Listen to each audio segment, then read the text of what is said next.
Halo guys, di sini Mimin akan membahas spoiler alur cerita Battle Through the Heavens Season 5 versi novel. Mohon maaf jika ada beberapa yang berbeda karena ini masih dalam versi novel. Oke, langsung ke ceritanya saja. Sayap tulang dikepakkan dengan lembut. Suara yang bawa seperti petir yang teredam dengan siulan liar. Setelah merasakan energi yang terkandung di dalam sayap tulang, Xiao Yan menyimpannya sambil merasa senang.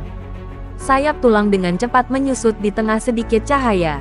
Akhirnya, mereka berubah menjadi dua garis halus yang menembus tubuh Xiao Yan dan menghilang.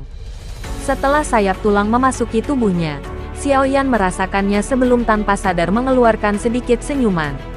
Sekte Angsa Emas tidak mengandalkan keberuntungan untuk menjadi penguasa kekaisaran mereka.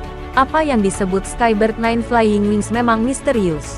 Itu adalah kedudukan tertinggi dalam hal melarikan diri untuk hidup seseorang. Jika Medusa tidak memanfaatkan saat Luo Yantian bermain-main dengan seorang wanita, kemungkinan dia tidak akan bisa membunuhnya dengan mudah. Sekarang sayap tulang telah berhasil disempurnakan. Xiao Yan juga mendapatkan jaminan tambahan. Jika dia bertemu dengan seorang ahli yang sulit dia lawan di masa depan, dia setidaknya akan bisa melarikan diri bahkan jika dia tidak bisa mengalahkannya. Dengan kecepatannya saat ini dan sayap tulang ini, kemungkinan dia bisa menyaingi kecepatan Dozong yang sangat kuat. Xiao Yan menghela nafas lembut setelah mengembalikan sayap tulang ke tubuhnya. Setelah itu, dia perlahan berjalan ke pintu kamar dan membukanya. Berderak, sinar matahari yang hangat menyilaukan meresap seperti merkuri saat pintu ke ruangan perlahan dibuka, menyebabkan mata Xiao Yan menyempit secara alami. Sesaat kemudian, dia terbiasa dengan cahaya, jadi dia perlahan keluar dari kamar. Kamu akhirnya keluar, suara wanita yang jelas ditransmisikan dari dalam halaman kecil di depan Xiao Yan setelah dia melangkah keluar. Yang terakhir mengangkat kepalanya, hanya untuk melihat sosok putih elegan duduk di samping meja batu. Selain dokter peri kecil, sikap seperti itu bisa dimiliki siapa lagi? Xiao Yan tersenyum. Dia berjalan ke halaman kecil dan duduk di samping dokter peri kecil.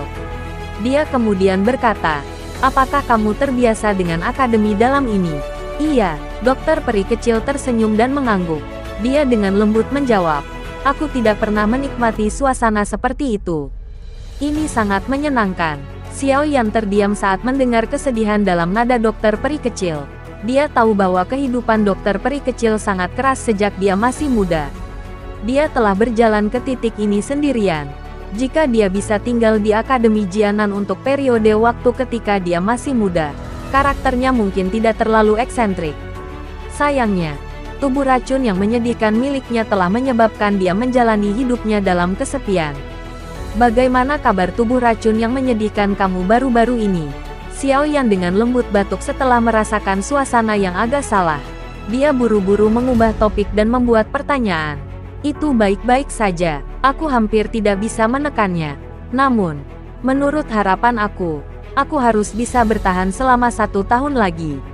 Pada saat itu, jika aku tidak dapat sepenuhnya mengendalikan tubuh racun yang menyedihkan ini, mungkin akan meletus sepenuhnya." Dokter peri kecil tersenyum sedikit, menguatkan perhatiannya, dan berbicara, "Lebih dari setahun ya." Ekspresi Xiao Yan agak serius saat dia bergumam. Dia mengangguk dan menjawab dengan suara yang dalam, "Tenang, air liur transformasi tubuh bodhisattva telah mendarat di tanganku. Yang aku butuhkan hanyalah mendapatkan inti monster terakhir untuk mengendalikan tubuh racun yang menyedihkan kamu. Di masa depan, kamu tidak perlu lagi khawatir akan merugikan orang di samping kamu secara tidak sengaja." "Ya, aku percaya kamu." Suara dokter peri kecil lembut saat dia berbicara. Sesaat kemudian, dia sepertinya teringat sesuatu dan berkata, "Itu benar. Penatua pertama Suqian mengatakan bahwa kamu harus pergi dan menemukannya di ruang pertemuan jika kamu keluar. Mereka sedang mendiskusikan bagaimana menyelesaikan masalah terkait menara penyulingan kilangit yang berkobar." Xiao Yan tersenyum dan mengangguk setelah mendengar ini. Dia melambaikan tangannya ke arah dokter peri kecil dan berkata, "Ayo pergi bersama." Setelah mengatakan ini, dia memimpin untuk berdiri, dan berjalan keluar dari halaman kecil sebelum menuju ke arah di mana ruang pertemuan tetua berada. Dokter peri kecil di belakangnya ragu-ragu sejenak sebelum mengikuti. Berderak, pintu ruang rapat, yang dipenuhi dengan suasana hikmat, tiba-tiba dibuka. Dua sosok perlahan masuk. Beberapa sesepuh yang terlibat dalam diskusi buru-buru berdiri ketika mereka melihat mereka. Hehe, kami telah menunggumu selama 2 hari. Suqian memandangi sesepuh akademi dalam yang telah menangkupkan tangan mereka ketika mereka melihat Xiaoyan. Dia tanpa sadar membelai janggutnya dan tertawa. Maaf, ada masalah mendesak yang harus diselesaikan. Jadi, saya tertunda. Xiaoyan tersenyum agak minta maaf. Setelah itu, dia memimpin dokter peri kecil untuk mencari tempat duduk secara acak. Dia tersenyum dan memandang Suqian sebelum berkata, "Tetua pertama, kapan aku harus mengisi api hati menara pemurnian Ki Langit yang berkobar?" Yang perlu kamu lakukan hanyalah mengucapkan kata itu. Xiaoyan pasti akan melakukan yang terbaik. Tidak ada terburu-buru. Suqian melambaikan tangannya saat dia menjawab. Pengisian api hati biasa akan sangat luar biasa jika bisa paling banyak memungkinkan menara pemurnian Ki Langit yang berkobar bertahan selama 2-3 tahun. Namun, kamu akan pergi ke Central Plains yang jauh di masa depan. Pada saat itu, kamu tidak akan bisa datang dan pergi seperti sekarang. Oleh karena itu, kali ini kita harus menemukan jaminan jangka panjang. Xiaoyan sedikit mengangguk saat mendengar ini. Dia secara alami baik-baik saja dengan hasil ini jika memungkinkan. Lagi pula, dia juga tahu dengan jelas bahwa dia tidak akan bisa melakukan perjalanan ke akademi dalam setiap 2-3 tahun. Pada saat itu, jika api jantung yang jatuh kehilangan efeknya, siapa yang akan datang untuk mengisinya kembali? Metode apa yang ada dalam pikiran penatua pertama? Xiaoyan sedikit mengernyitkan alisnya dan bertanya. Memang ada metode, namun, itu akan menjadi beban bagimu. Suqian tersenyum dan mengangguk. Dia segera menjentikkan jarinya ke cincin penyimpanannya. Item berbentuk aneh yang dibuat oleh kaca transparan muncul di permukaan meja. Dia menunjuk ke benda kristal kosong ini dan tertawa. Benda ini diciptakan oleh penjaga aula akademi dalam. Dia menyebutnya, pot pengumpulan api. Jika kamu dapat memasukkan utas esensi api hati jatuh asli ke dalamnya, itu akan dapat menghasilkan api hati tanpa henti selama seseorang berulang kali menuangkan doki ke dalamnya di masa depan.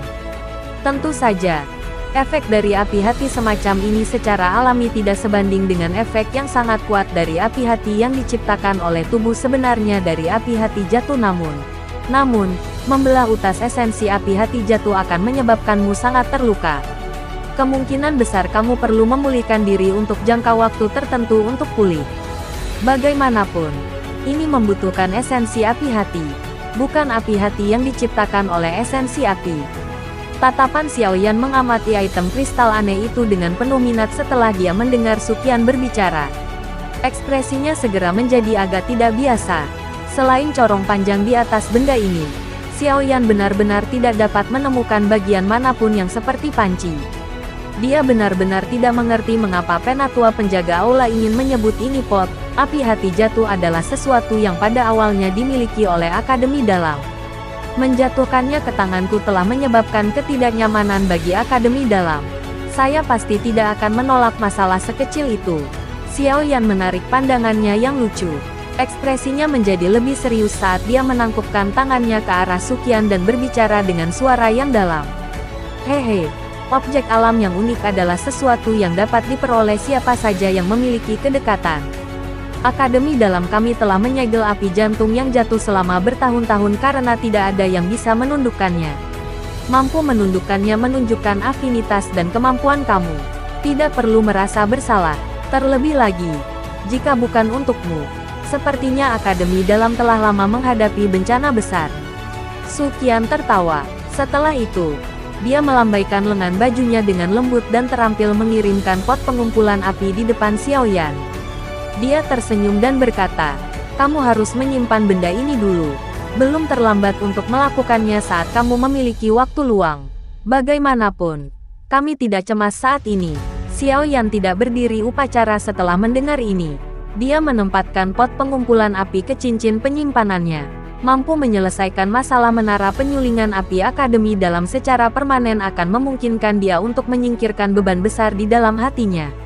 Itu juga akan menghindari keharusan baginya untuk memikirkannya sepanjang waktu yang mulai mengganggu kondisi mental pelatihannya. Hehe, Kamu harus membawa temanmu dan berjalan-jalan di Akademi Jianan selama periode waktu ini. Kamu dapat memberitahu aku jika ada yang kamu butuhkan. Akademi Jianan kami menyambut baik para ahli dari luar wilayah sudut hitam. Suqian juga menghela nafas lega setelah menyelesaikan masalah menara pemurnian kilangit yang berkobar.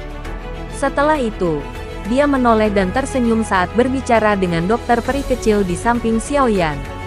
Kalau begitu, kita akan merepotkan tetua pertama. Dokter peri kecil ragu-ragu sejenak sebelum tersenyum dengan anggukan. Meskipun dia menyukai keheningan dan biasanya tidak bersosialisasi dengan orang lain, dia tidak menimbulkan banyak ancaman bagi Suqian karena jelas hubungan baik antara dia dan Xiaoyan. Sikapnya juga jauh lebih baik. Suqian membelai jenggotnya dan tersenyum. Dia memang memiliki niat untuk berteman dengan dokter peri kecil. Ini adalah pertama kalinya dalam beberapa tahun dia melihat Dozong yang begitu muda. Masa depannya pasti akan luar biasa. Jelas bukan hal yang buruk bagi Akademi Jianan untuk memiliki teman seperti itu. Namun, dia juga tahu bahwa alasan dokter peri kecil menunjukkan sikap seperti itu terhadapnya sebagian besar karena Xiaoyan. Setelah selesai pembahasan urusan formal, suasana di dalam ruangan menjadi jauh lebih santai. Cukup banyak sesepuh di akademi dalam adalah kenalan lama Xiaoyan. Tentu tidak dapat dihindari untuk bertukar kata-kata sopan bahwa mereka telah bertemu lagi. Mungkin itu karena status Xiaoyan sebagai alkemis tingkat 6 tetapi cukup banyak sikap tetua terhadapnya menyebabkan Xiaoyan menjadi agak tidak dapat bertahan. Seorang alkemis benar-benar pekerjaan yang sangat populer. Tawa dan obrolan berlanjut di ruang rapat selama sekitar setengah jam atau lebih. Tepat ketika Xiaoyan hendak pergi, pintu yang tertutup rapat tiba-tiba dan dengan kasar didorong terbuka. Segera, wajah dingin dan tegas Xiaoli dengan cepat masuk. Semua orang di aula tercengang saat melihat ekspresi Xiaoli. Suqian segera sedikit mengernyit dan bertanya, "Apa yang terjadi?" Mata Xiaoli memandang sekeliling ruangan.